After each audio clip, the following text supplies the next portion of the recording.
आधारे शोध घेत मुख्य आरोपीला या महिलेला ताब्यात घेण्यात आलंय। या प्रकरणात सदोष मनुष्यवधाचा देखील गुन्हा दाखल करण्यात आलाय। आपण जर बघू शकतो या दृश्यांमध्ये पोलिसांनी या महिलेला ताब्यात घेतलंय आणि नाशिकमध्ये त्यांनी जे आहे ते नातेवाईकांच्या घरी त्या आश्रय घेतला होता आणि या महिलेला पोलिसांनी ताब्यात घेतल्याचं आपण या दृश्यांमध्ये पाहू शकतो। डोंबिवली येथील MIDCतील अमुदान स्फोटातील संशयित आरोपीला नाशिकमधून ताब्यात घेण्यात आल्याचं या दृश्यांमध्ये आपण बघतोय।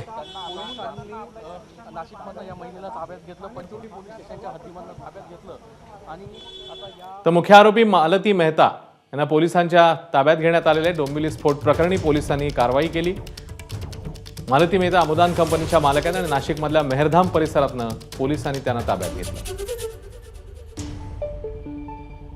डोंबिवलीमध्ये काल ही स्फोटाची घटना समोर आलेली होती आणि या प्रकरणामध्ये आता कारवाईची पावलं पडतायत। पोलिसांनी नाशिकच्या मेहरधाम परिसरातनं मालती मेहता यांना ताब्यात घेतलं।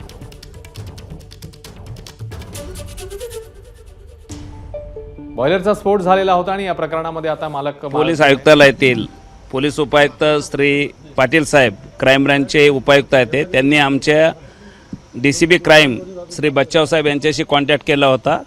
त्यांच्याशी संपर्क साधल्यानंतर काल रात्रीपासून आमची टीम माननीय पोलीस आयुक्त श्री कर्णिक साहेब यांच्या आदेशान्वये काम करत होती।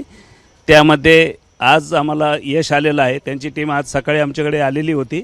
त्यानुसार आम्ही जे या गुन्ह्यातील आरोपी आहेत त्यांना ताब्यात घेतलेलं आहे। ते आता ठाणे पोलीस सोबत घेऊन जात आहे।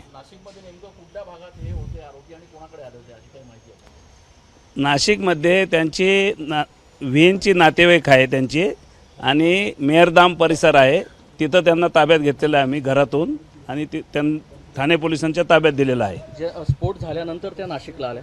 हो बरोबर आहे। काल रात्री संध्याकाळी त्या इथं नाशिकला पोहोचल्या होत्या। तर पोलिसांनी या सगळ्या संदर्भातली माहिती दिली आहे, कशा प्रकारे कारवाईची पावलं टाकण्यात आली आणि आता नाशिकच्या मेहरधाम परिसरातनं मालती मेहता यांना ताब्यात घेण्यात आलेलं आहे। स्फोटामध्ये आतापर्यंत 11 जणांचा मृत्यू झालेला आहे आणि आता त्यांना ताब्यात घेऊन पुढची कारवाईची प्रक्रिया तपासाची पावलं ही टाकण्यात येत आहे। ABP माझा, उघडा डोळे बघा नीट।